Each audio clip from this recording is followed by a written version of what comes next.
Let us now begin in Allah's blessed name. What is the Khalifa?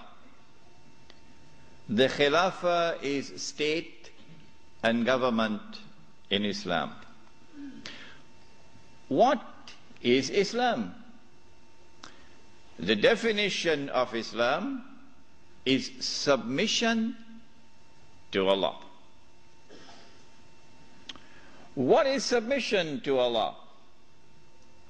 Submission to Allah is submission to Allah as Al-Malik. In some translations in English you find Malik as king. No. We don't want that translation tonight. We're dealing with political terminology here tonight. And so Al-Malik is the sovereign. Now that's a word you'll understand. Sovereign. Lahul Mulk, sovereignty belongs to him. And so to submit to Allah in Islam is to submit to Allah as sovereign, who possesses sovereignty. To submit to anyone else as sovereign, to declare that anyone else possesses sovereignty, is to say goodbye to Allah. Did you hear that? To submit to Allah is to submit to Allah as Al-Akbar. And He reminds you that He is Al-Akbar, because every time you perform salat, you cannot move in salat without Allahu Akbar. Al-Akbar is the one who has supreme authority. And so the Khilafah is a state and government which submits to Allah's authority as supreme. For a Muslim to submit to anyone else and recognize his authority as supreme is to say goodbye to Allahu Akbar. Islam is to submit to Allah as Al-Hakam. The 99 names, this is one of them. Al-Hakam is the lawgiver, who not only gives the law, but his law is the supreme law. And when he makes something haram, it must be enforced as haram. And when he makes something halal, it must be enforced as halal. And so anyone who submits to any law other than Allah's law as the supreme law has said goodbye to Allah subhanahu wa ta'ala as Al-Hakam. This is called, in the political terminology of Islam, this is called shirk. When Fir'aun declared, and of course everyone knows what Fir'aun said, Ana Rabbukumul A'la, I am the one who is sovereign. I possess sovereignty. That was shirk. When he declared, Ana Rabbukumul A'la, I am the one who possesses supreme authority, that was shirk.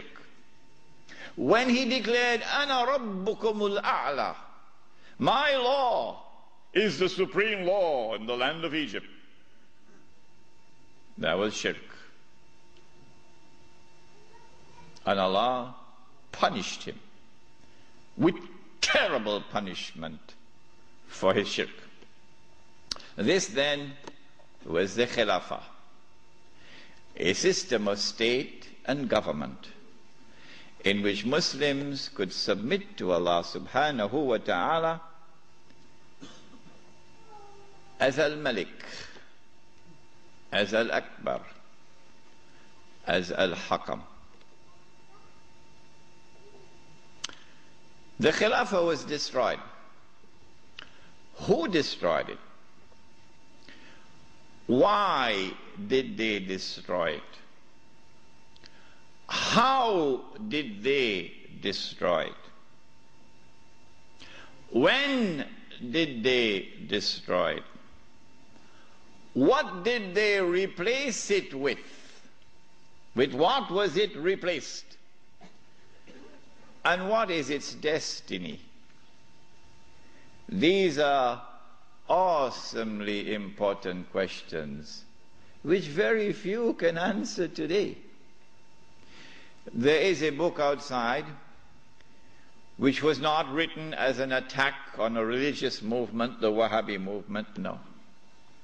It is entitled The Caliphate, the Hijaz, and the Saudi Wahhabi Nation State. It's outside. And it answers all of these questions. Now then, let us begin the lecture as to who destroyed the Khilafah and why did they destroy it and how did they destroy it. When you read this book, Jerusalem in the Quran, and when you listen to the lecture next Monday, then you'll know that the Jews had in their heart, as they still have to this day, this conviction that it is their destiny. Even after Allah subhanahu wa ta'ala had expelled them from the Holy Land, even after they had lived in the wilderness for 2,000 years, it is the conviction in the heart of the Jews that it is their destiny to liberate the Holy Land of non-Jewish rule, to return to the Holy Land not as tourists, no, to return to the Holy Land to reclaim it as their own. For 2,000 years the Jews had this conviction in their heart that one day this will happen. To restore in the Holy Land the state of Israel, of Nabi Dawood alayhi salam and Nabi Sulaiman alayhi salam. And that the golden age will come back one more time. The golden age when that state of Israel, of Nabi Dawood alayhi salam and Nabi Sulaiman alayhi salam, was the ruling state in the world. That age will come back one more time. And so the state of Israel, when it is restored, will eventually become the ruling state in the world. This was the conviction of the Jews. You and I, from the Quran and from the Sunnah, from the Ahadith of the Prophet ﷺ, we would know about the magnificent deception of Al-Masih al-Dajjal, who liberates the Holy Land in 1919, liberates the Holy Land of non-Jewish rule, who brings the Jews back to the Holy Land, not as tourists, but to reclaim it as their own, between 1919 and 1948, who restores a state of Israel in the Holy Land in 1948, and convinces the one-eyed Jews that this is the Israel of Nabi Dawood alayhi salam and Nabi Sulaiman alayhi salam. But of course it is not, it is an impostor. But they accept it and they embrace it. And that this Israel is about to become the ruling state in the world, replacing the United States of America. Those who differ with me, who say, well, we never read this in our books, where did he get this from? This must be false. My answer to them is just wait and see. Just wait and see. If this is to be accomplished, and the golden age of the Jews is to return one more time, and they are to rule the world, how will they do it? They will need globalization to bring all of mankind together as one global society. And they need to demolish the Ottoman Islamic Empire, which stands in their way. And they will have to demolish the institution of the Khalifa, which is the head of Islam. If you can cut off the head, then you can paralyze the body. And so the attack is now launched to cut off the head, the Khalifa. If you can cut off the head, then you can paralyze the body. And so the attack is now launched to cut off the head, the Khalifa. It begins as a philosophical attack, which we spoke of the first lecture here tonight. No, the one on alcohol. And that is that you use I'm going to use a long word now, you use an epistemology, that knowledge comes only from external observation and rational inquiry, to take mankind to materialism. But there is no reality beyond material reality. And then you apply that to political thought. And so out of philosophical materialism emerges a new political philosophy. What does it say? Since there is no reality beyond material reality, we can no longer collectively recognize sovereignty up there, so sovereignty must now be relocated down here. The people are now sovereign, no longer the God of Ibrahim alayhi salam. And the people constitute the state, and they locate sovereignty in the state. So the state is now sovereign. This is a European creation. It didn't come out of the world of Islam. Oh no.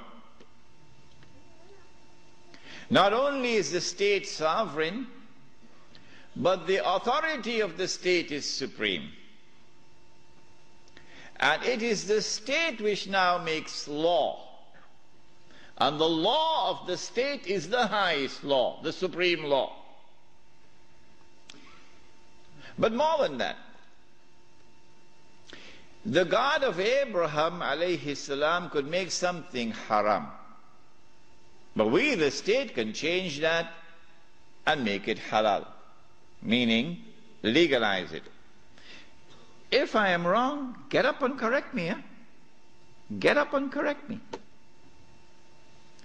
We can change it and make it halal, meaning legalize it. And that is what Europe proceeded to do. Everything that Allah had made haram, they made it halal. There's nothing left now. When they declared that sovereignty belonged to them, not to Allah, that was shirk. It was shirk for Fir'aun, it is shirk for them. When they declared that the authority of the state is supreme, that was shirk. When they declared in Articles 24 and 25 of the Charter of the United Nations Organization, which I believe the Republic of Iran has not read as yet. When they declared in Articles 24 and 25 of the Charter of the United Nations, which the Republic of Iran, the Islamic Republic of Iran has not as yet read, what did they declare? That the authority of the Supreme Council of the United Nations, is that what it's called? Security Council, Security Council. That the Security Council of the United Nations is vested with supreme authority in the world, in all matters pertaining to international peace and security. That was shirk. When they declared that the law of the secular state is the highest law, that was shirk. And when they declared halal what Allah made haram, meaning when they legalized what Allah made haram, that was shirk.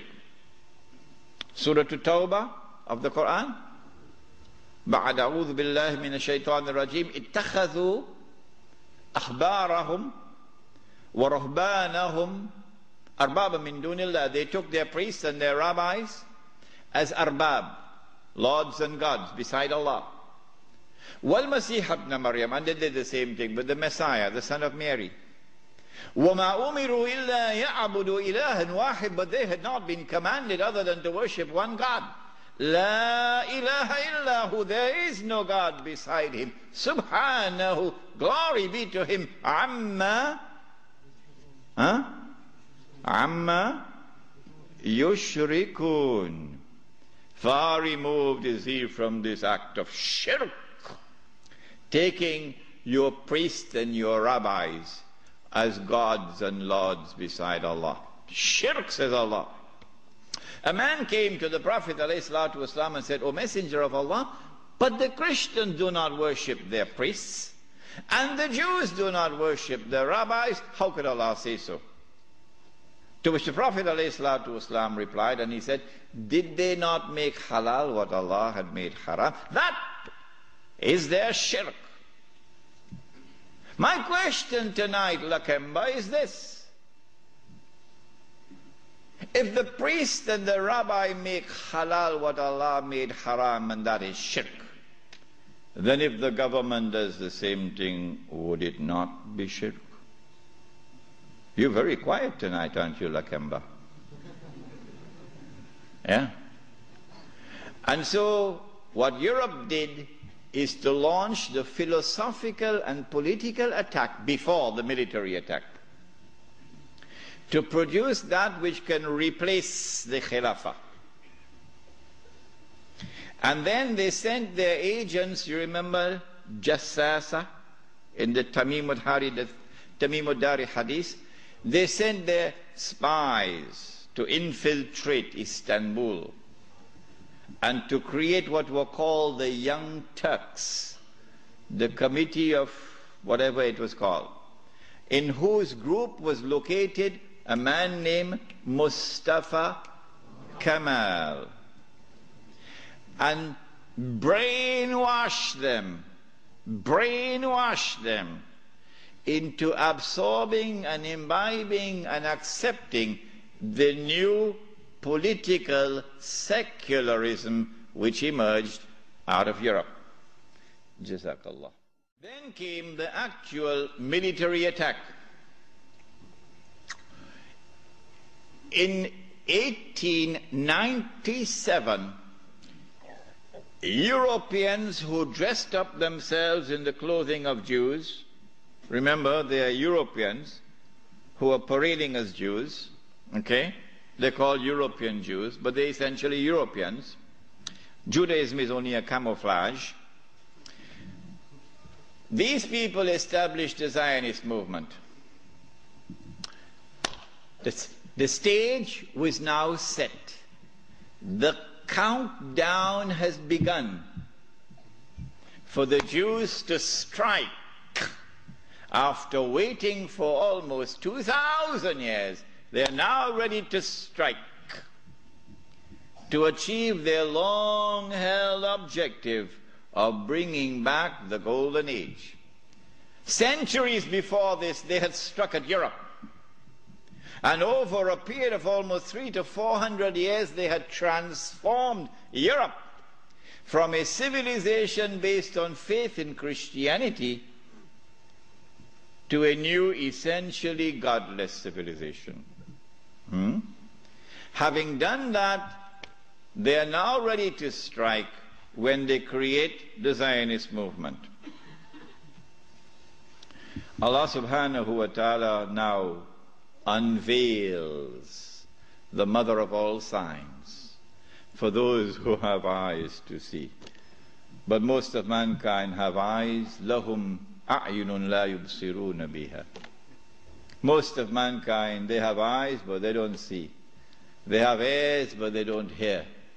They have hearts but they don't understand. أُولَٰئِكَ كَالْأَنْعَامِ. Allah says of such people, they're just like cattle. What is the sign? The sign is the recovery of the body of Fir'aun. Yes. We will deal with this subject, inshallah, on Monday night. The body of Fir'aun is rediscovered just about the time that the Zionist movement is established. At about the same time also, strange thing happens to the European Jew. He's not just making money through lending money on interest. No. The European Jew gets a windfall.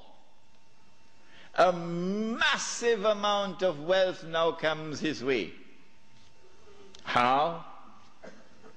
The hadith was that the earth would yield up its treasures to Dajjal. A child was playing, a black child, was playing in a village in South Africa. And this child, in the middle of the 19th century, found a big stone. European Jew gets a windfall.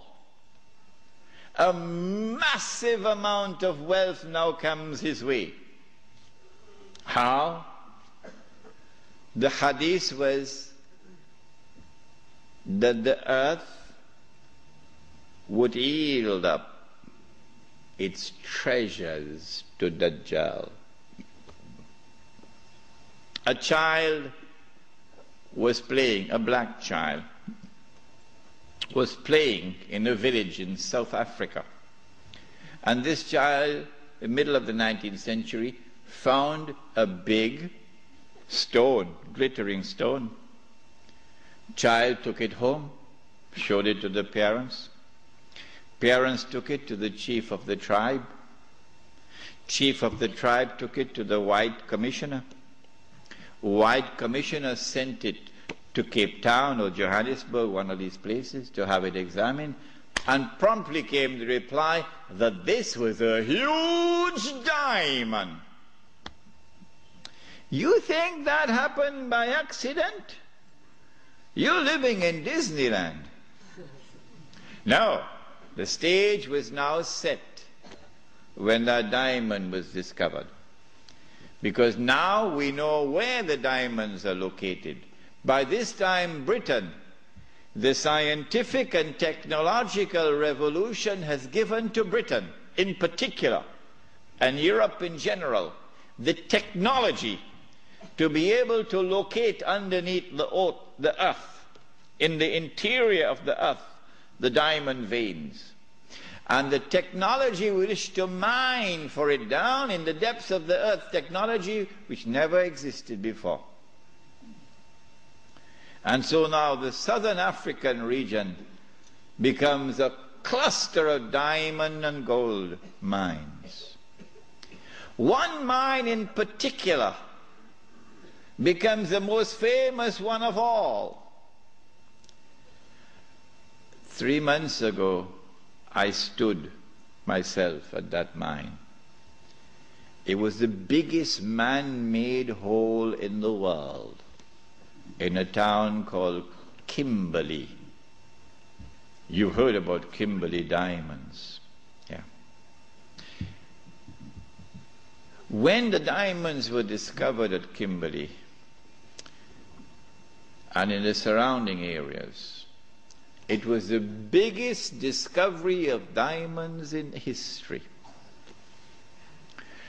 And I would suggest to you who are young and who have a thirst for knowledge, go study this part of history, because tonight we have limited time. What the Jews did, using an Englishman who was not a Jew, Cecil John Rhodes, using him as the front man. They always use a front man, but they stood behind him, and they were able to manipulate the situation and gain control of the diamonds. the De Beers Consolidated Diamond Company emerged and taking control of the diamonds. And the Rothschild family in Europe finances now the mining operations. And the bulk of the wealth which now emerges out of South Africa land up in the hands of the Jews. In 1914, the Kimberley mine was closed down because it had yielded all that it could yield. The rest that now remained was just chicken feed. So they closed it down in 1914. When I went to that diamond mine in Kimberley, there were wheelbarrows filled with plastic cubes to show you, give you an estimate of how many diamonds came out of this diamond mine. There were 5 huge barrows filled, brim, heaping with these plastic cubes. That's how many diamonds they got. And these were sold in the market, the international market, at the premium price because they cornered the market through the consolidated De Beers to establish a monopoly to ensure that the price would not come down. The Prophet ﷺ cursed that. When Kimberley was closed down in 1914, the European Jew now had amassed the maximum wealth he could amass at that period of time. This is just about 17 years after the Zionist movement was established. Within these 17 years, Dajjal had struck and had delivered to the European Jew this massive windfall of wealth. And so now they are ready in 1914 to move to the next stage. The philosophical and political systems are already in place. And now the military attack. To destroy the Khalifa, you'll have to destroy the Ottoman Empire. And you cannot destroy the Ottoman Empire with 5,000 Jews in an army. You need a world war to destroy the Ottoman Empire. That's a tall order. So what you do is you plan a conspiracy. And you stay behind so that your fingerprints are not on the crime. In other words, you plan a September the 11th. The attack took place in the summer of 1914 when the Grand Duke Franz Ferdinand was assassinated in Sarajevo. In the summer of 1914 there were 6 major powers in Europe. And there was one dark horse across the Atlantic. No one knew how fast it could run because it had never run in a race so far. One dark horse across the Atlantic. And 6 major powers in Europe. They were number 1, Russia, France, Britain, Germany, Austria, Hungary. That's 5. What's number 6? Turkey. Ottoman Islamic Empire. Ain't no Turkey as yet. Ottoman Islamic Empire. These are the 6 major powers. How can you bring about a world war which would result in the dismantling of the Ottoman Islamic Empire? You've got to do some good planning to do this one. When they attacked and assassinated the Grand Duke Franz Ferdinand, they left footprints which led to Russia. As on September 11th, they left footprints which led to Al-Qaeda and Saudi Arabia. The reason why, I forgot to mention this last night, the reason why they put so many Saudis on board the aeroplanes, you remember I told you about the Saudi who went to his government, he says, listen, I've heard in the newspapers and on CNN that I'm dead.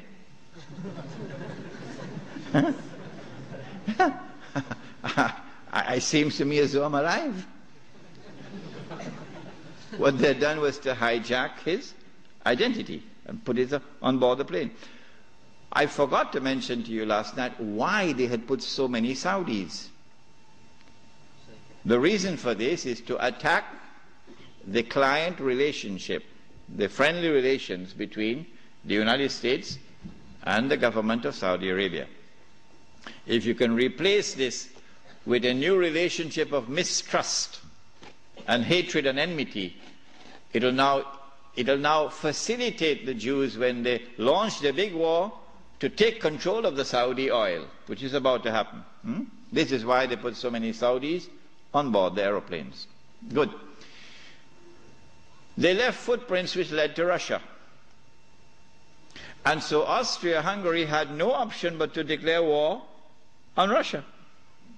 But Britain and France already had a treaty, a defense treaty with Russia. The Secretary of State, or the Foreign Minister in Britain, was a Jew.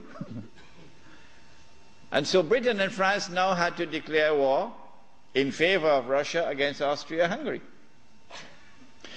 But Germany has the same racial ties with Austria-Hungary, so Germany is now forced to enter the war on the side of Austria-Hungary. So they have succeeded. Whoever planned that assassination has succeeded in bringing all these powers now in Europe into a state of war. All that is left now is what they call the sick man of Europe. Who is that? Ottoman Islamic Empire. The Khalifa in Istanbul does not want to enter the war.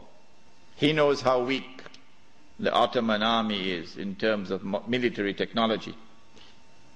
But through internal intrigue within Istanbul, the Ottoman Empire is forced into the war, and a Russian ship in the Bosphorus is used as a pretext.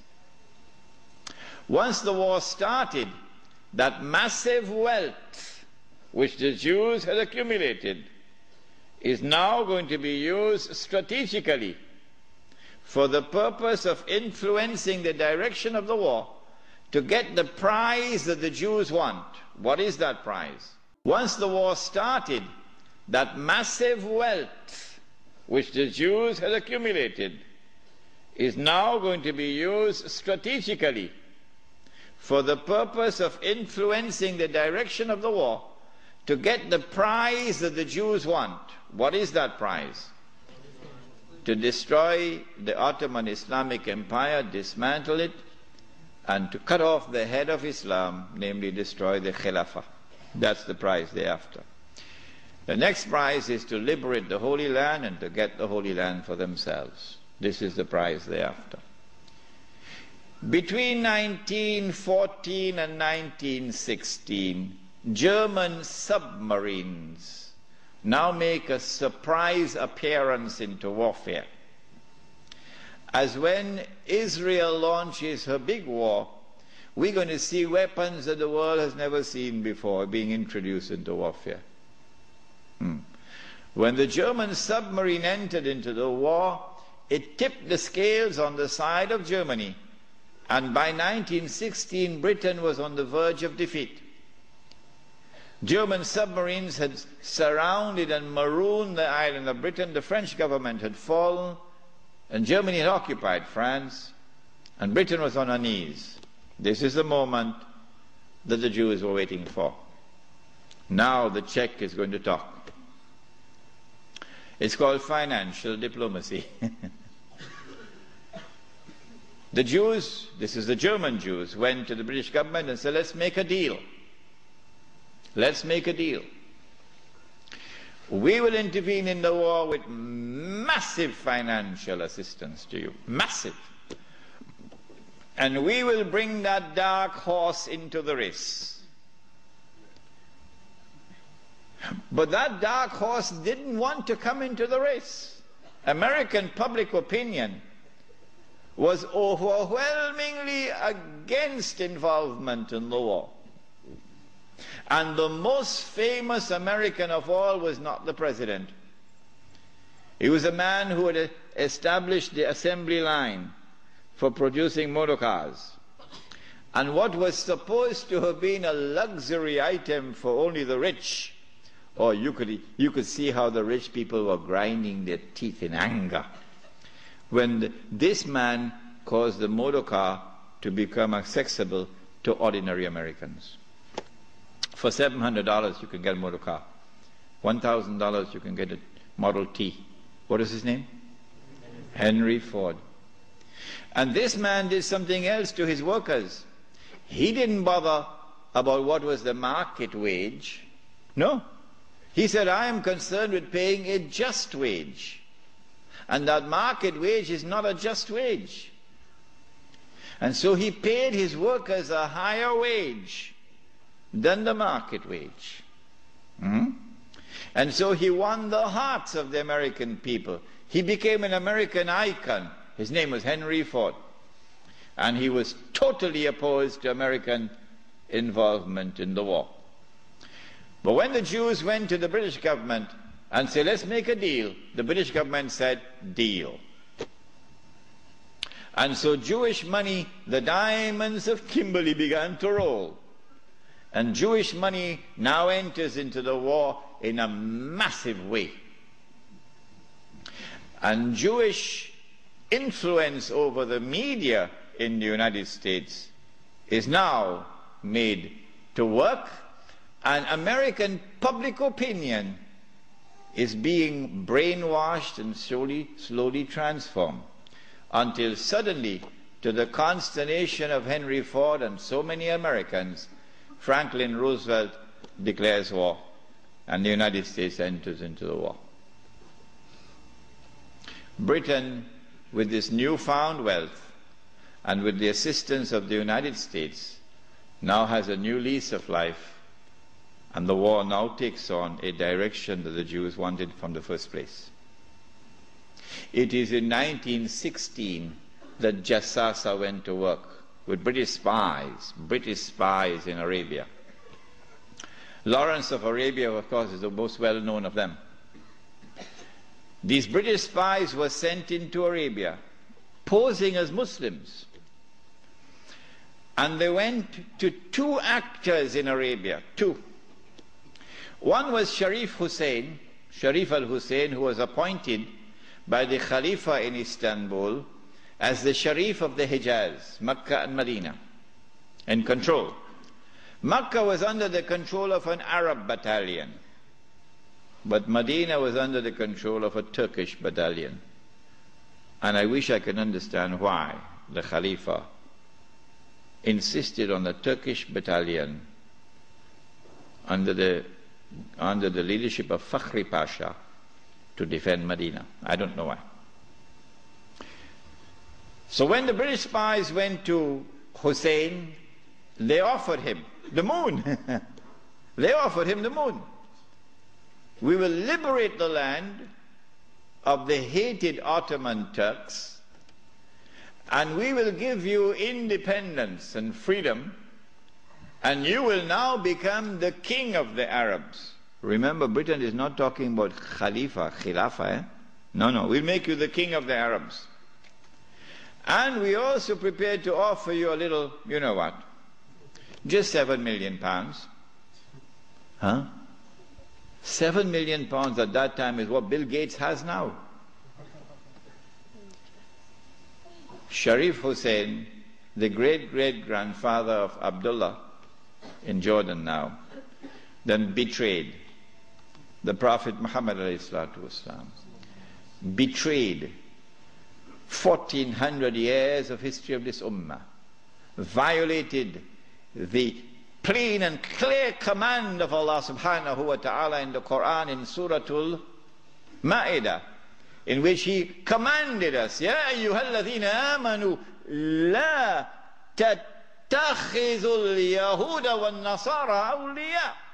Do not take the Jews and do not take the Christians as your awliya. Do not establish an alliance with them in which you become dependent upon them and subservient to them. Do not do that, says Allah. بَعْدُهُمْ أَوْلِيَاءُ بَعْضٍ. They are protecting friends of each other. وَمَنْ يَتَوَلَّهُمْ مِنْكُمْ فَإِنَّهُ مِنْهُمْ. Whosoever from amongst you turn to them for that kind of an alliance, you no longer belong to this ummah. you've now joined them. Inna Allah la yahdi al-qawm al-zalimin. Surely Allah will never provide guidance for a people who commit such an atrocious act of wrongdoing. And this is precisely what Sharif Hosein did, and what all his descendants from that day to this day have been doing. But the chickens are coming home to roost now for Abdullah. And the chickens are coming home to roost for Abdullah. When Mr. Bush attacks Iraq, then you're going to see Abdullah's suitcases at work. Yeah. They're all packed already, you know. They're all packed already. As soon as Mr. Bush attacks Iraq, you'll see where Abdullah is going to be headed for. Sharif Hosein now accepts 7 million sterling pounds and enters into a military alliance with Britain and declares himself independent of the Ottoman Khalifa. Once the Khilafah in Istanbul had lost control of Mecca and Medina, had lost control of the Haramain, had lost control of the Hajj, you pull the carpet, you pull the rug from underneath the feet of the Khalifa. His Khilafah is now losing legitimacy. Can anyone be Khalifa? Can you appoint a Khalifa here in downtown Lakemba? Can Mullah Umar have been recognized as the Khalifa? No, why not? Because when the Hajj comes, Amirul Mu'mineen Mullah Umar will have to apply for a Saudi visa to perform the Hajj. Huh? And if the Saudis reject the visa, the Khalifa can't perform the Hajj. All right? And so the British calculated, if we can wrest control of the Haramain and the Hajj away from the Khalifa in Istanbul, then the legitimacy of his Khilafah will begin to crumble. And so this was 1916. The British spies then went to the second actor in the Arabian Peninsula. I mean, Britain has a PhD in deception. If you want to destroy the Khilafah, okay, you have to make sure that it cannot be restored. How can you take the entire world of Islam with so many ulama and ensure that not only is the Khilafah destroyed, but it cannot be restored? That's a tall order. How, if you want to destroy the Khilafah, okay, you have to make sure that it cannot be restored. How can you take the entire world of Islam with so many ulama and ensure that not only is the Khilafah destroyed, but it cannot be restored? That's a tall order. How to do it? The answer is, you not only have to liberate the Haramain from the control of the Khalifa in Istanbul, but you have to put it in the control of those who will not themselves claim the Khilafah and will not allow anyone else to claim the Khilafah. And so long as these people keep control of the Haramain and the Hajj, the Khilafah can never be restored. Simple, isn't it? Simple, isn't it? And so that was why they had to make the trip to Riyadh to meet, what's his name? Abdul Aziz Ibn Saud. Correct name? Of course it's the correct name. Why are you afraid to mention it? But Abdul Aziz Ibn Saud did not control the Hijaz. So he couldn't command the check for £7 million. Huh? He had to be content with something less than that.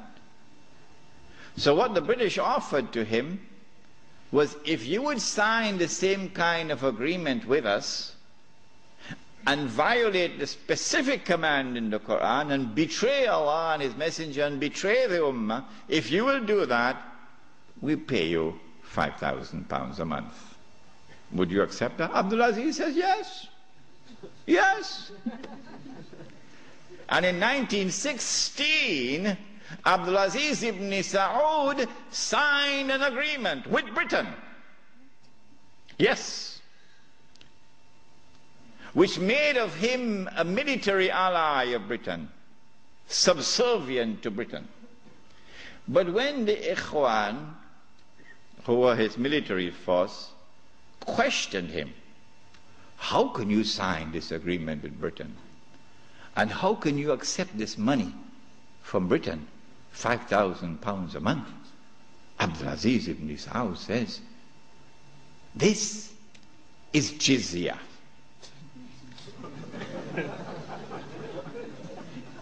Jizya is what they pay to me because I control them. It was dust in their eyes and they swallowed it. And so Abdul Aziz ibn Saud got away with it. Massive betrayal, and a very dangerous plan is now in place. As soon as the Khalifa is destroyed, that Abdul Aziz ibn Saud will be given what is known as the green light, something that Saddam Hussein knows about, the green light. And then he will attack and take control of the Haramain. And when once he does that, he won't make the mistake of ever claiming the Khilafah for himself. And he will never allow anyone else to claim the Khilafah, because no one else can take the control of the Hijaz and the Haramain from them, because they are supported by Britain. And so goodbye to the Khilafah. It's gone. It can never be restored. Never, never, never be restored. So long as Britain and the United States of America underwrite the security of the Saudi state, you can never, never, never restore the Khilafah. By 1919, the Ottoman Empire was in shambles, falling apart. And a British army under General Allenby, with many Arabs and Punjabi Muslims fighting faithfully under his control, attacked the Turkish garrison which was defending Jerusalem, defeated it, and liberated the Holy Land. This was a joyous day for the Jews, because now the countdown is really moving forward, and the golden age is coming back. In the same 1919, when the Ottoman Empire is collapsing and it is losing all its non-Turkish possessions, all the Arab parts of the Ottoman Empire are falling away, the Greek army now invades the Turkish mainland, Anatolia. And the Turkish people now have a tremendous fright in their hearts, because the Greeks hate them with a PhD in hatred. So Britain now has to create a Turkish general who would appear to the Turkish people as a savior who has come down from the heavens with his hands resting on the wings of angels to save the Turkish people. And so at a place called Gallipoli, a man named Mustafa Kemal inflicts a defeat on the ruling state in the world, Britain, and immediately climbs the ladder to become the hero of all heroes in Turkish history. Very convenient, isn't it? Mustafa Kemal now takes over. He is in fact de facto ruler over the Ottoman Empire, and the Khalifa is just a piece of furniture. In 1920, 1920, I think, or 21, there was a big treaty, negotiations in Versailles, and from this emerged now the Turkish Republic, which replaces the Ottoman Islamic State. But Mustafa Kemal said, the Turkish people love their Khalifa. So if Europe could have a pope, why can't we have a pope too? This was simplistic thinking on the part of Mustafa Kemal. If the Europeans could have a pope, well, so too can we. So the new Turkish government of Mustafa Kemal decided to take the Khilafah and remove from it all political authority and make the Khalifa the equivalent of the Pope. This was 1922. And things were going fine for him. Turkish people were happy. Khilafah is still there. And the leadership of the revolution in Turkey were very happy because we have a secular state now, modeled after the European state. But in 1924, on the 3rd of March, suddenly Britain demanded, of course this is secret, they won't reveal it, Britain demanded of Mustafa Kemal that he must abolish the Khilafah. The demand came from Britain. And on the 3rd of March 1924, the Turkish Republic abolished the Khilafah. The question we have to ask is, why did they do it when there was no need to do it? Nothing. It represented no threat whatsoever to the secular Turkish Republic. The answer for the abolition of the Khilafah on the 3rd of March 1924 is located in a place called India. But even the Indian scholars of Islam are not aware of it. Even they are not aware of it. When the attack on the Khilafah was taking place in the 1916, 17, 18 period, then Indian ulama, at that time the Indian Muslim community was one of the most influential Muslim communities in the world. And the Indian Muslim community was led by leaders who knew Islam and lived Islam. Men like Maulana Muhammad Ali Jawhar, Maulana Shaukat Ali, Maulana Sayyid Suleiman Nadwi, Mufti Kifayatullah, men who knew Islam and lived Islam. And they wanted to get rid of British imperial rule in India, so that when they got rid of the British, they could restore Islamic rule over Muslims. That's all they wanted. Get rid of the British and restore Islamic rule over Muslims. And they realized that they could mobilize the Muslim masses of India over this issue of the Khilafah, because everybody loved the Khilafah. And so they established a movement which they call the Khilafat movement, Harakatul Khilafah, the Khilafat movement. When they established the Khilafat movement and it began to mobilize the Muslim masses, the body which was sleeping is now waking up for revolutionary struggle to preserve the Khilafah in Istanbul. The leader of the Hindus realized, but wait a minute, the Muslims want the same thing that we want. We also want, the Hindus, we want to get rid of the British, and we want to restore Hindu rule over the Hindus. So there's a conversion of interest here. So Gandhi, who later became known as Mahatma Gandhi, Gandhi approached the leadership of the Khilafat movement and he said to them, listen, the same thing you want, the same thing I want. So why don't we join forces? Will you allow me to join the Khilafat movement? And guess what the leadership of the Indian Muslims did?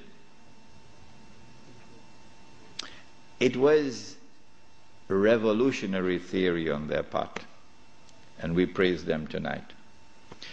They admitted they accepted the offer of Gandhi and they formed an alliance. And so the Khilafat movement in India now became a Hindu-Muslim alliance for the purpose of getting rid of British rule. And then that would replace, which would replace British rule would be Islamic rule over Muslims and Hindu rule over Hindus. This constituted the most dangerous of all threats that Western civilization have ever experienced in its entire period of colonization of mankind. This Khilafat movement.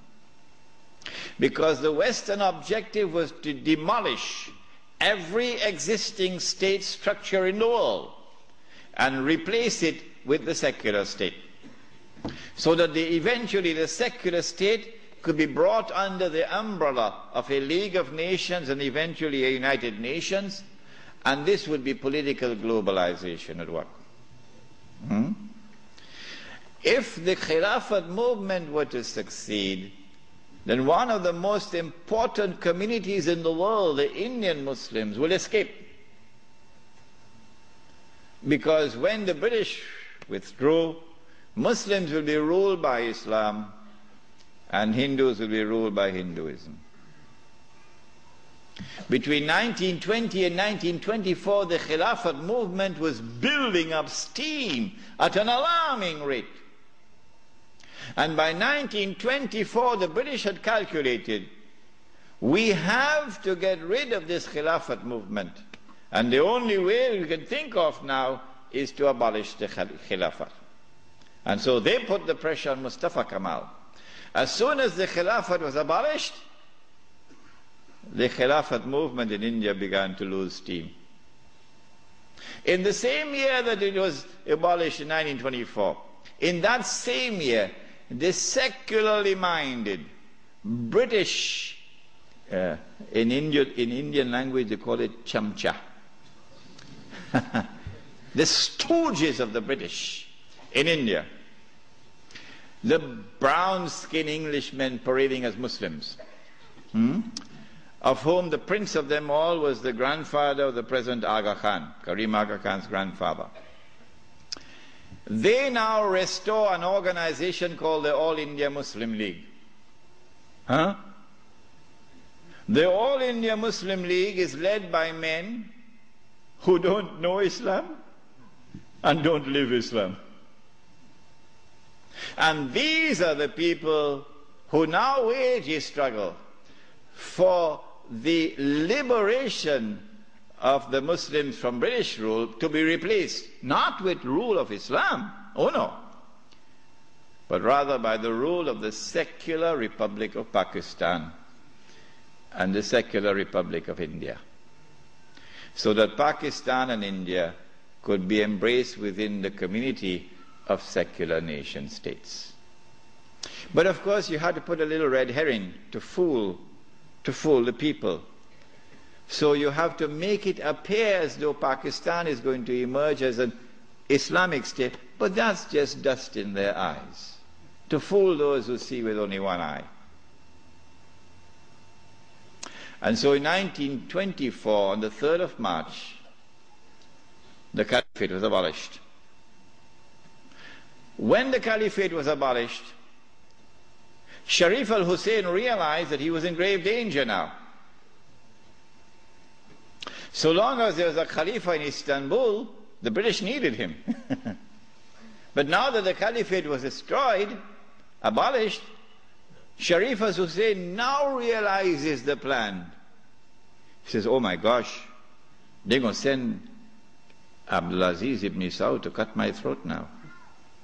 In exactly the same way that Abdullah of Jordan is now realizing, as soon as Bush attacks Iraq, that is the end of me.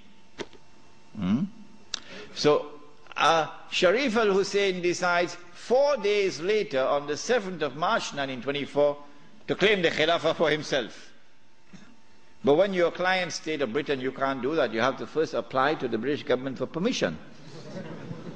to become the Khalifa. He didn't do that. As soon as Sharif al-Hussein claimed the Khilafat for himself on the 7th of March 1924, you're going to get all of this information in that book which is outside, the Caliphate, the Hijaz, and the Saudi Wahhabi nation state. As soon as he did that, Britain gave the green light to Abdulaziz. Attack. Within 6 months, the Saudi army of Abdulaziz ibn Saud conquered Mecca. And Abdulaziz and Sharif Hussein packed his suitcase and off he went. British took him away. This one the Americans will take out of Jordan. And so Abdulaziz ibn Saud is now in control of Mecca and eventually Medina. It's a Saudi Wahhabi alliance. Does he claim the Khilafah for himself now? No. What he does is, as soon as he enters Mecca in 1924, October, Abdulaziz ibn Saud makes a proclamation, and they're going to hate me for revealing this to you, because nobody remembers it now. The proclamation which he makes is that this land belongs to the entire Ummah. This land belongs to the entire Ummah. I wonder how a Pakistani or a Bengali Muslim will feel when he hears that, and he's been rounded up like dogs, stray dogs, and put on trucks because he's overstayed his visa, while white-skinned Americans and British are treated like princes in the Holy Land. How will a Pakistani or Indian or Bangladeshi feel? This land belongs to the entire Ummah. And it is for the Ummah, not for Abdulaziz ibn Saud, for the Ummah to establish the government which will rule over this land. That is his proclamation in 1924. But in cricket it's called playing for time. He did this because in April of 1924, Al-Azhar University had responded to the Turkish abolition of the Khilafah. What did they do? Al-Azhar University declared that this was bid'ah and haram to abolish the Khilafah. And therefore we must respond to it. And the response of Al-Azhar is that we must have a mu'tamar, a conference, which would meet and which would appoint a new Khalifa. As soon as Al-Azhar issued this proclamation, you could see how Britain was trembling. The British government can't digest their food now. They've got to plan some counter strategy to the initiative of Al-Azhar University. The counter strategy is that Egypt is itself not a free country. It may appear free, but Britain really has control over Egypt.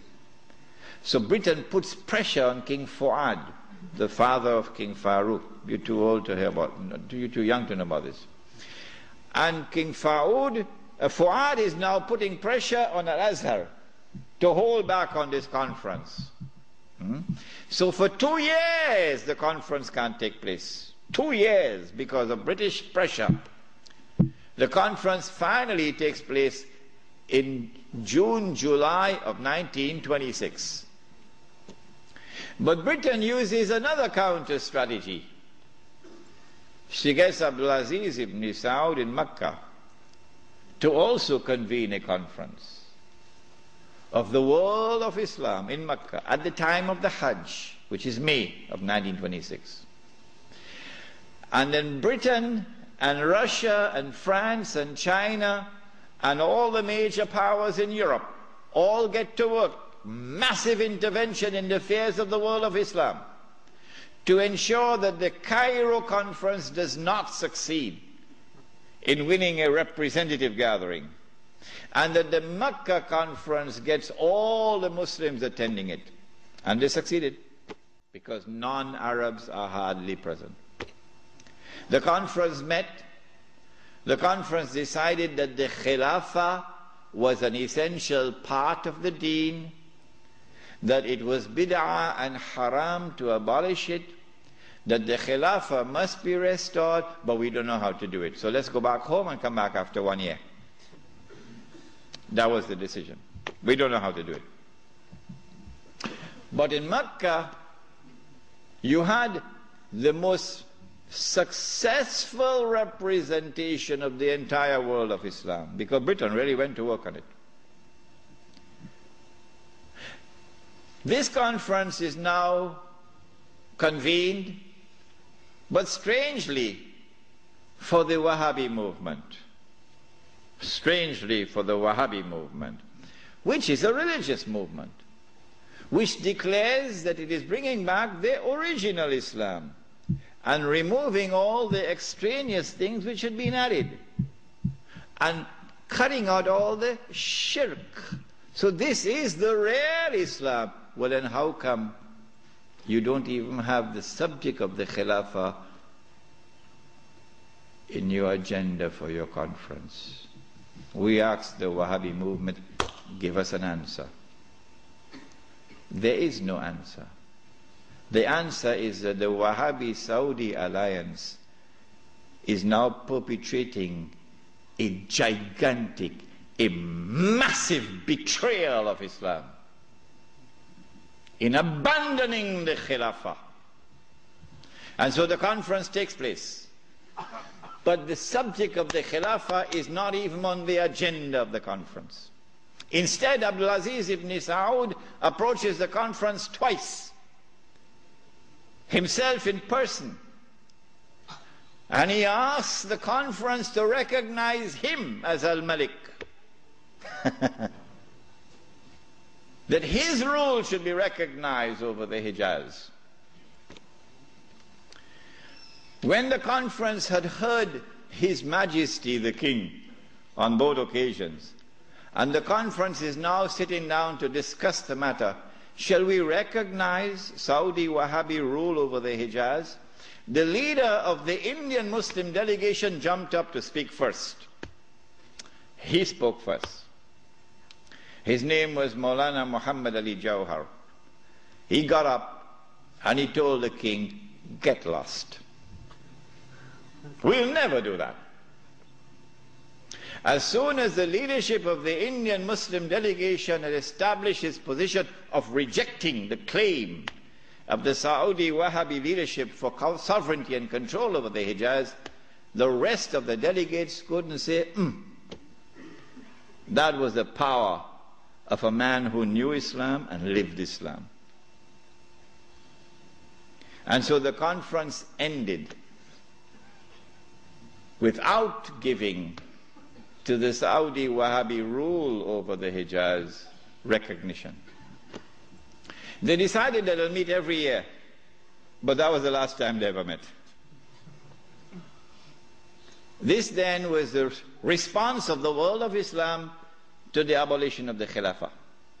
In 1930, I think, or 31, Hajj Amin al-Hosein in Jerusalem felt that the ominous advance of the Jews in the Holy Land required a response from the world of Islam. So he sought to reconvene the conference in Jerusalem. But it was a new conference. It gave it a new name in 1930 or 31. They call it the Al-Aqsa Conference, or the Mu'tamar al-Am. And this conference also met in 1930-31, but you're meeting to establish Darul Islam in a territory which is under British rule. Nothing could be more foolish than that. How can you restore Darul Islam when you're meeting in a territory which is under British rule? And you have to get permission from the British government to hold your conference. So the conference ended without being able to do anything about it. Since then to this day, there has been no effort, no significant effort on the part of the world of Islam to restore the Khilafah. Why? Simple. Because you cannot restore the Khilafah unless and until you can liberate the Hijaz, Makkah and Medina. You can't do that when the Hijaz, the security of the Hijaz is underwritten by Uncle Sam. What is the replacement of the Khilafah? Around the world, beginning with the secular Republic of Turkey, and then an Iran which resembles a Shia republic but essentially is a secular republic, and then the secular Republic of Pakistan, which of course has now become the American Republic of Pakistan. And then in 1933, the Republic of Saudi Arabia, but they're parading as a monarchy, but it's actually a secular state, because it has all the trappings of a secular state.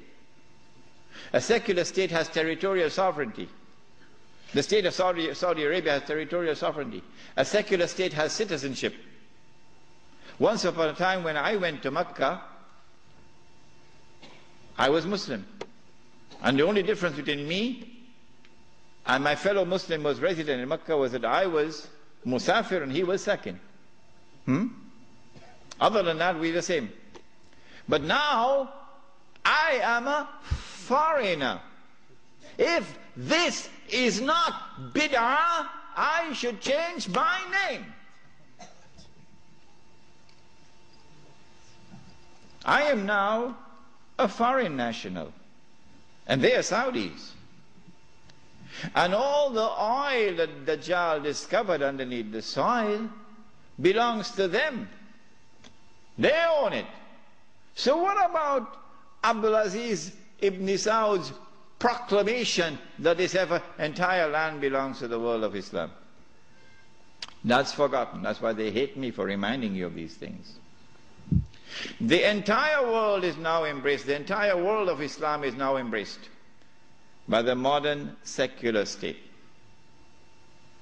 Now let me say to you before I leave Australia, any Muslim, whenever I talk on two subjects, a lot of people now begin to behave strangely towards me.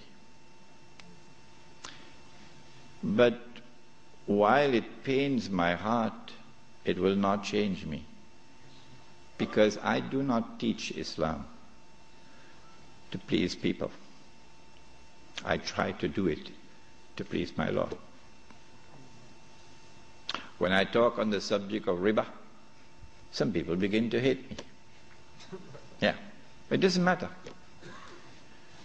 When I talk on this subject also, when a Muslim pledges his allegiance to the modern secular state and to its constitution, which declares that Allah is no longer Al-Malik, no longer Al-Akbar, no longer Al-Hakam. The state is now Al-Malik, Al-Akbar, and Al-Hakam. And the state can make halal what Allah made haram. When a Muslim pledges his allegiance, and you've got to do that to get citizenship. Oh yeah. Can't get a US passport without pledging allegiance. When you do that, you commit shirk. If you don't believe me, no problem. No problem. When you reach the grave, then you will see. When a Muslim goes and votes in the elections to constitute the government which will preside over this shirk, you enter into shirk. But if you don't believe me and you want to go and vote in the elections, I am not stopping you. So don't let there be any bad blood between us. I'm not stopping you. But when you enter in the grave and you find that you've entered into shirk, do not plead ignorance. That's all. Stand up like a man and take it on that day. This is now the universal shirk that the Prophet ﷺ had prophesied.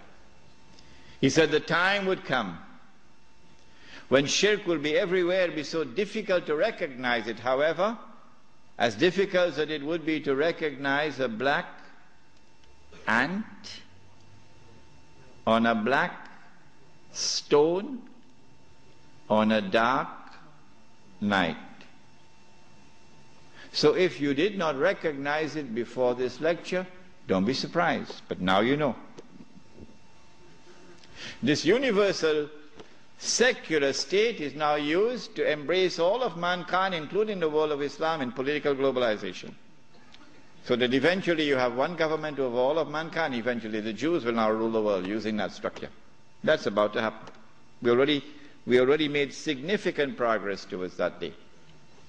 When you read this book, Jerusalem in the Quran, which I believe is the first and only book on the subject, because you couldn't write this book before 1948. Nobody could write it before 1948.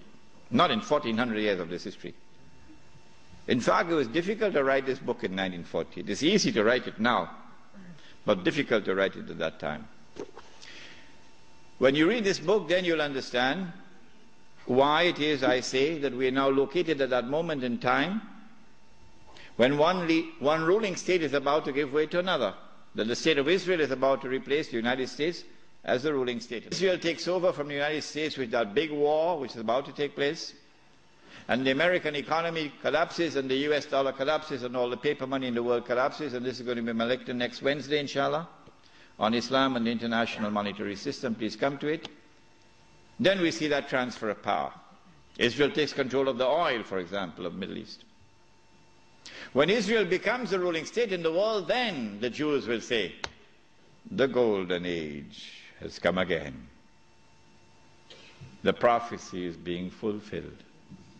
But they're being deceived in the grandest and most magnificent deception mankind has ever witnessed.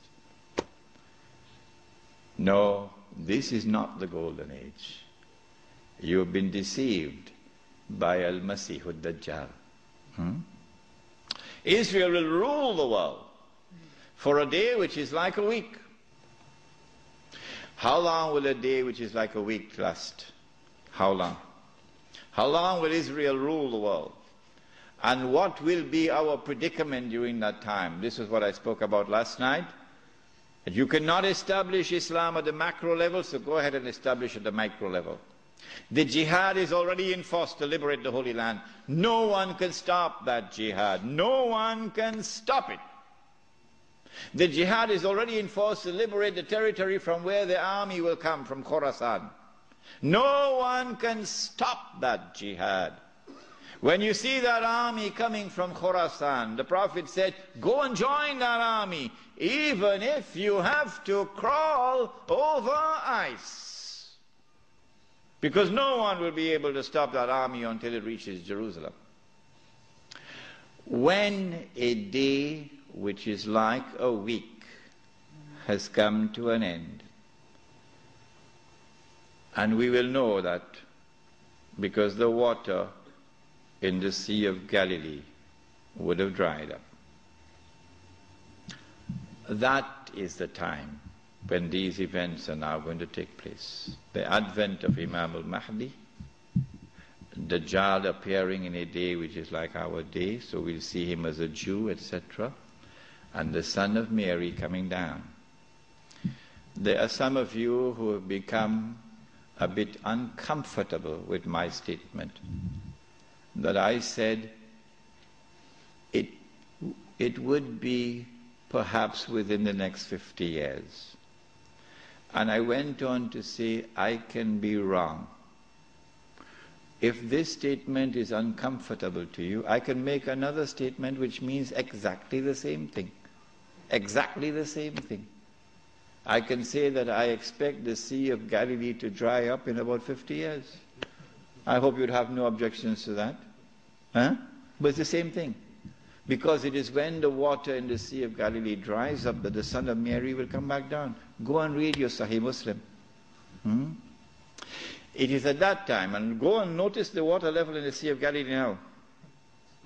It is lower than it has ever been before in history, and Lebanon is about to take water out of the river. What's the name of the river? Litany? Huh? Whatever is the name of the river. Lebanon is about to take water out of that river, and Israel is saying, if you do that, we're going to wage war against you. Why? Because that water runs into the Sea of Galilee. Yes. And so the hadith of the Prophet Muhammad ﷺ is now moving to center stage. If I say 50 years, and if I say I can be wrong, at least I'm giving you a wake-up call. A wake-up call that you're living in the age of the countdown. So don't be fighting each other over chicken feed. That's what you're doing. In South Africa in particular, the ulama fighting with each other, sectarian conflicts over chicken feed. While this hugely important subject is so far away from them, it is unbelievable. When the water in the Sea of Galilee is drying up, and the state of Israel has ruled the world for a day which is like a week, then in Sahih Muslim we are told, a Muslim ruler will die and there will be disagreement concerning succession. And then a man is going to come out of Mecca. His name will be my name and his father's name will be my father's name, said the Prophet ﷺ. He'll have a broad forehead and a large nose. And he'll be known as Al-Mahdi. And he'd hurry from Medina to Mecca. When the people of Mecca come out to him, they'll force him to accept the bay'ah, the oath of allegiance which legitimizes the leadership of the Amir al-Mu'mineen, bay'ah. He will accept the bay'ah at the Kaaba and then proclaim himself to be Al-Mahdi. It is only then that you would know that Al-Mahdi is here. So stop asking these foolish questions. Is he born already? Is he in Lebanon? Or maybe in Indonesia? That's foolishness. Al-Mahdi cannot emerge until Israel has become the ruling state in the world. Al-Mahdi cannot emerge until Dajjal has completed his mission. Al-Mahdi cannot emerge until this state of Israel has ruled the world for a day which is like a week. Al-Mahdi cannot emerge until the water has dried in the Sea of Galilee. So stop these foolish questions. He proclaims himself to be the Mahdi. There are going to be eclipses of the sun and the moon that month. But there have been eclipses of the sun and the moon in the past. But after he proclaims himself Al-Mahdi, he's going to be attacked from an army, with an army from Sham. And when that army is between Medina and Mecca going down south, the earth is going to open and swallow that army. That is the sign of all signs, beyond a shadow of a doubt, validating the claim of this man that he is the Mahdi. But Mecca has never been a Shia city. Never. And Mecca will not be a Shia city at that time. And Mecca will not come out to give allegiance to a Shia. And so you have to be living on the moon to believe that the Mahdi is going to be Shia. We do not say this to embarrass the Shia, or to be uncharitable to them, or to hurt their feelings in any way. This is just factual analysis. When the earth opens and swallows that army, then on that day, those from the world of the Shia who accept him as the Mahdi and follow him are our brothers in faith. And shoulder to shoulder we'll fight to liberate the Holy Land. But those from the Shia, and we anticipate that there will be those who will now reject him as the Mahdi because he is not Shia.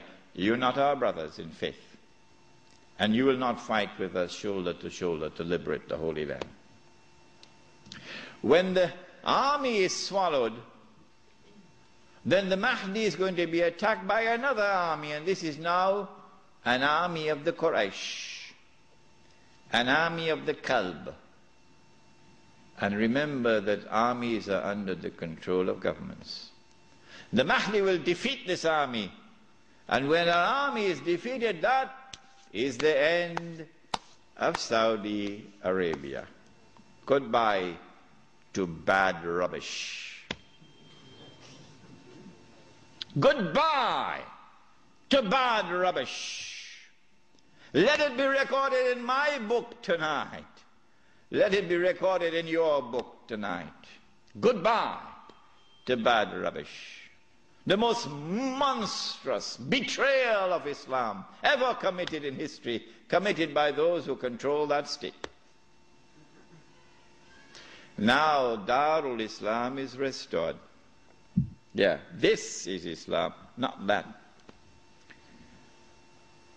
And let it be clear that there are so many Salafi Muslims in Saudi Arabia, in prison, because they too are struggling for the same thing that I am struggling, to liberate that land.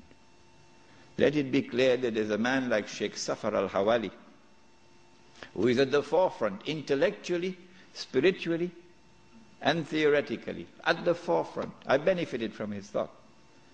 And so, do not remain with this sectarian conflict and describe that masjid, Salafi masjid, this one Sunni masjid, this one Indonesian masjid, that one Malay masjid. I thought the masjid was the house of Allah. Has it changed? When Darul Islam is restored in the Arabian Peninsula, this is now the most dangerous and potent of all threats to the state of Israel. Dajjal will now attack. He's now in a day which is like our day. And so we'll see him, a Jew, a young man, powerful, built, curly hair. But I'm not saying anything about his eyes because you understand the hadith about the eyes now. The Prophet ﷺ pointed his hands to the east 20 times. And he said he's going to come from the east. Jerusalem is northwest. When Israel attacked Jamal Abdel Nasser, although Israel is to the east of Egypt, Israel attacked from the west and destroyed the Egyptian Air Force on the ground in the Six-Day War. Similarly, Dajjal is not going to attack from the northwest. He attacks from the east. 20 times, said Muhammad alayhi salatu wasalam. You can come from the east. When he attacks, he's going to be riding on a donkey, which will travel as fast as the clouds, and which will have his hair stretched out wide. I'm going to Perth, inshallah, on Thursday on that donkey.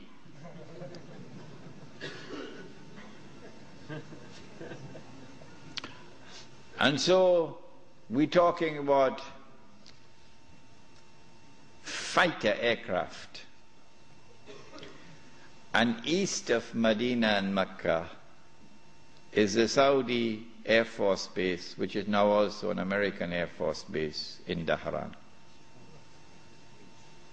As they attack Mecca and Medina, the angels defend Mecca and Medina. This is there in Sahih Muslim. And the attack is diverted to Damascus. And then the confrontation takes place. Dajjal is outside and the Imam is inside the masjid. And now history repeats itself. The Jews are rubbing their hands. We got them now. There's no escape. We got them. We have them in our sights now. As someone else was rubbing his hands, as his army was approaching them, and in front of them was the sea, and behind them is the army, and they're rubbing their hands. We got them now. Who was he? Fir'aun. And so history repeats itself. But at the last moment, Allah subhanahu wa ta'ala says to Musa alayhi salam, take your rod and strike the water. And then the divine intervention took place, the miracle.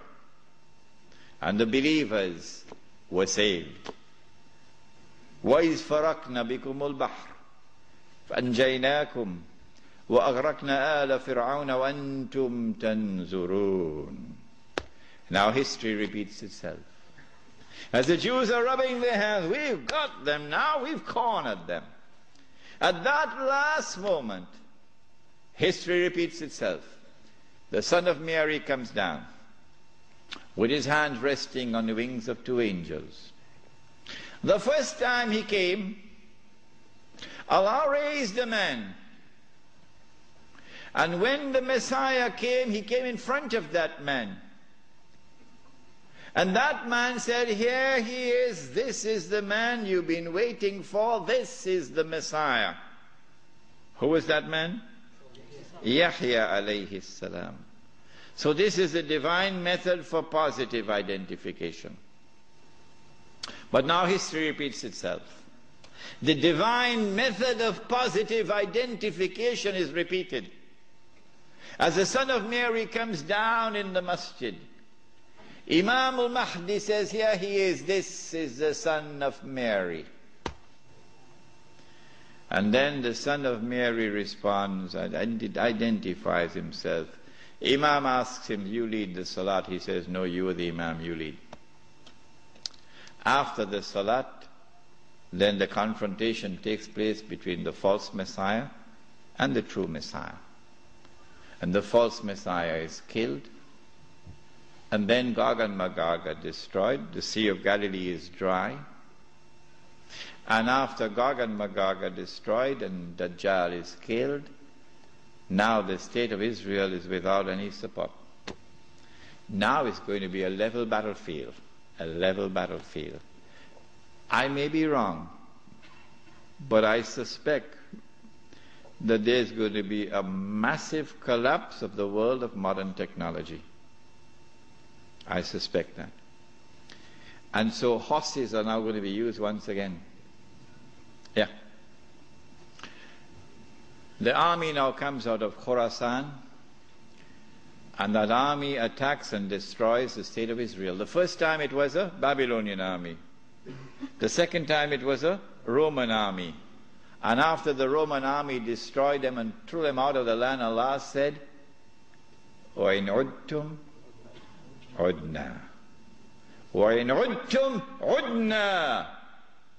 If you return with your fasad, we will return with our punishment. They return with their fasad. It's happening now before your eyes. And so Allah returns with His punishment. وَإِنْ عُدْتُمْ عُدْنَا. And so now the Muslim army destroys the state of Israel. It is at this time that the Prophet said, alayhi salatu wasalam, the hadith in Sahih Bukhari, Sahih Muslim, you will know who is the true leader amongst the Muslims today. Because he'll not be afraid to quote this hadith. And you will know those who betray Islam, because they will never quote this hadith. Never. They'll lose their jobs.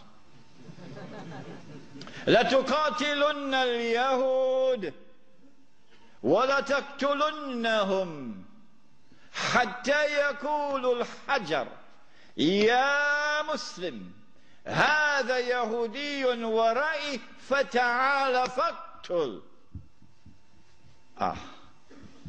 If you're 17 years of age tonight, this is music in your heart. Yeah.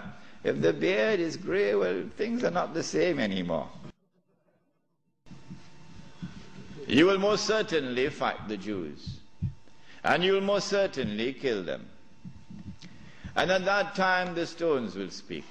Muslim, there's a Jew hiding behind me. Come and kill him.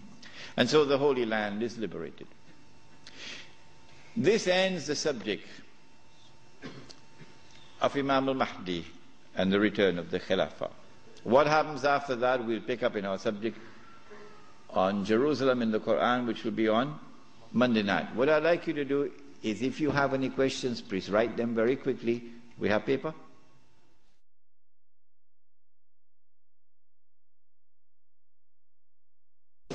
Question 1. Please define the geography of Khorasan. Where is Khorasan? Khorasan, in the time of the Prophet ﷺ, has been researched by the eminent Pakistani scholar, Dr. Israr Ahmad, and he has explained that Khorasan is that territory which extends from northwest Pakistan, the Pathan belt, northeast Iran, the whole of Afghanistan, and the territory north of Afghanistan. But clearly Afghanistan is in the heart of Khorasan. Now, this territory has one thing distinctive about it, that Europe could never colonize the heart of Khorasan. The British tried when Britain was the ruling state in the world, and the British failed. And then the Russians tried when they had the superpower, the Soviet Union. And after 12 years, the Russians failed. And guess who is trying now? Yes. The war in Khorasan has just begun, Mr. Bush. It has just begun. On that day, when Islam liberates Afghanistan, I believe it is that army which will be unstoppable until it reaches Jerusalem. Will always be advantageous to Dajjal. Because if this less than authentic expression of Islam is the only Islam which can mount a successful Islamic revolution, the only one, then the Muslim masses around the world will eventually be told that is the valid Islam, because that's the only one which has succeeded in the world. So you should give up the authentic Islam that you have and adopt that less than authentic Islam. What is the role of Freemasons in the globalization subject?